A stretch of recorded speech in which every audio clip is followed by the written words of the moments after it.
Magandang umaga, Luzon, Visayas, Mindanao at sa buong mundo.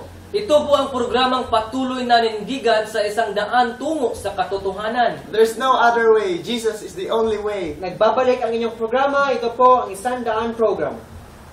Sa ating nakaraang talakayan, ating na-understand mga kapatid, ang role ng church sa ating society na bansang Pilipinas na ating minamahal. Ngayon, tatalakayin natin ang isang tanong ng ating kapatid-kapatid. Sino po yun? Si PV Grace Azarcon na taga Awayan Karkar City, Cebu. Ano sinasabi niya, kapatid? Sabi niya, maliligtas ba ang patay na tao na pinagdarasal ng kamag-anak or pinagdinisahan? Napakagandang tanong niyan, kapatid, sapagkat it's a very timely query because the world is actually celebrating All Saints Day today and even tomorrow, mga kapatid, at ating naintindihan na sila ay magpapamamisa, magpa-lighting candle, at magpapapray sa mga buhay para lang maligtas ang kanilang mga loved ones na hindi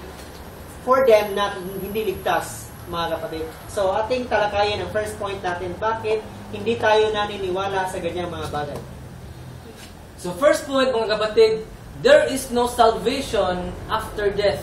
Diba? Tama. Walang kaligtasan pagkatapos ng physical death. Diba? So sabi dito sa Hebrews 9:27, at kung paanong itinakda sa mga tao ang mamamatay na minsan, diba? At pagkatapos nito ay paghuhukom. So, meaning to say, there is no such thing as pagkatapos nito ay kaligtasan. No. Pagkatapos nito ay paghuhukom. Diba? So, kapag ikaw ay hindi naligtas while you are living, when you are dead, no chance of being saved. Why? Because you are already judged, doomed to hell. Doomed to hell. Tama po ba yung sinasabi ko? Yan ang ibig sabihin, kapatid. So, ngayon, may mga taong gustong magpapamisa, magbabay ng mga lighting, mga candles para idagkot sa Bisaya, kapatid. Sinasabi natin na makapa-erase ba yun sa kanilang mga kasalanan? Ano po ba ang sinasabi ng Biblia kung ano ang makapa-erase ng ating mga kasalanan? Sabi doon, kapatid, ang ikalawa nating point, mga kapatid, is that only Christ's blood can wash sin. Tama. Klarong-klaro, kapatid. Sabi doon in Hebrews chapter 9, verse 11 to 14, makikita natin, kapatid, na maraming tao nag-offer ng mga goats, mga animals, mga bulls para lang i-offer sa mga kasalanan nila na hugasan daw sila. Though mayroong iba na in-accept ni Lord para sa kasalanan nila mahugasan, but how much more the blood of Christ? Because it says there nga, only the blood of Christ can wash sins. Kana nasabi doon na kahit gaano pa yan kapula ang kasalanan mo, God will make it as whiter as snow pag hinugasan ka na niya. Sabi nga doon in John chapter 1 verse 29 that sabi doon ni John, sabi niya, look, the Lamb of God who takes away the sin of the world.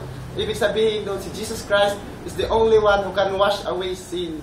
So, makita din natin, kapatid, in 1 John chapter 2 verse 2,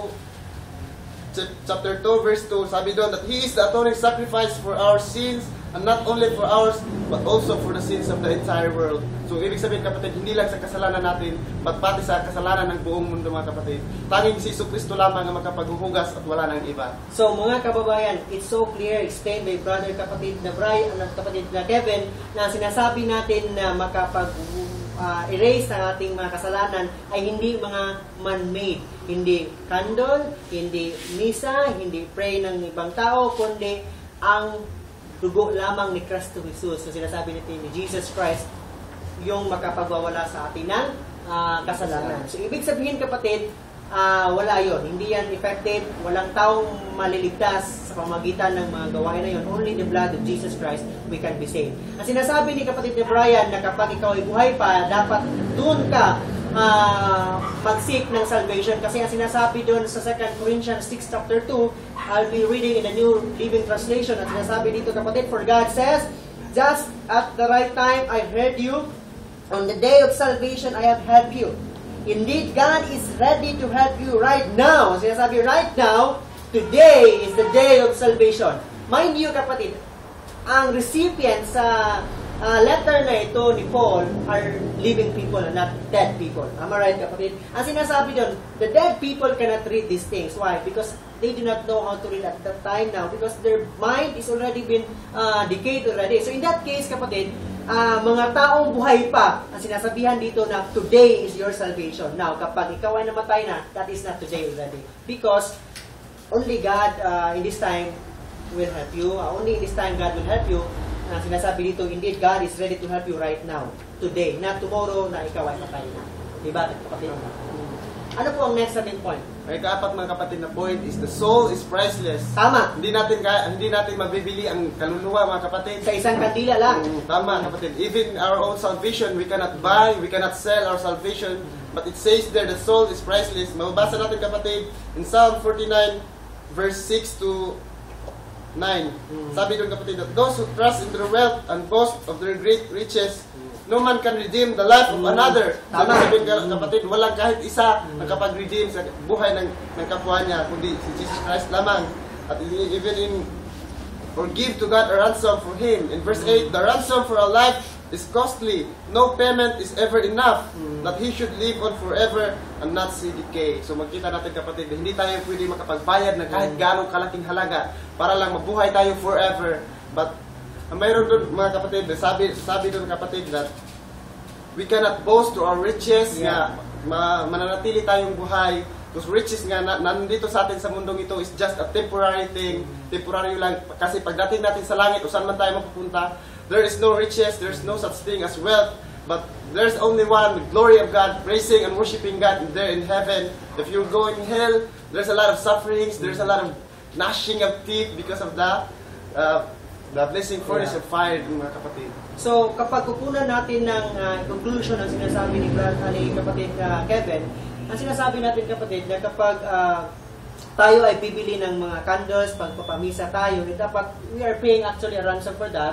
Diba? Ang sinasabi dito na tayo talaga ay bumibili ng ating kaligtasan at hindi natin mabibili ang ating kaluluwa because it's priceless. Only the blood of Jesus Christ can buy it. Diba? Kaya ang sinasabi doon na some are really costing their wealth because kapag ikaw ay mayaman, pwede kang makapagbili ng maraming mga candle, mga bagay, or you pay someone to pray for you, or do charity, o mass offering, di ba? Marami yan. Kawawa naman yung mga taong walang pera, paano sila maliligtas niyan kapag pera lang po, or gawa natin ang pagbabasihan ng ating mga kaligtasan. Soul is priceless. Hindi natin kaya bilhin because we are already bought by the high price. Amen. That is only the blood of Christ and His life on the cross. Kaya nga kapatid, pumunta si Jesus dito para tayo iligtas pagkat hindi natin kayang iligtas ang ating sarili. Ni kandila man, ni prayer man, ni ano. Basta ikaw ay patay na, wala ng chance. In fact, only Jesus Christ can save you, no other than. Diba kapatid? Now, may story po tayo before tayo magtapos. Ang story na ito na nababasa natin sa Lucas 16, na story ni Father Abraham at the same time ni Lazarus at ang yung napaka-rich na person, di ba? Sinasabi doon, rich person. Rich person po ay napakaluho ng kanyang buhay, tapos hindi siya walang time ni Lord, tapos masaya ang kanyang buhay dito sa earth. But here comes the life of Lazarus na napaka-poor niya kapatid.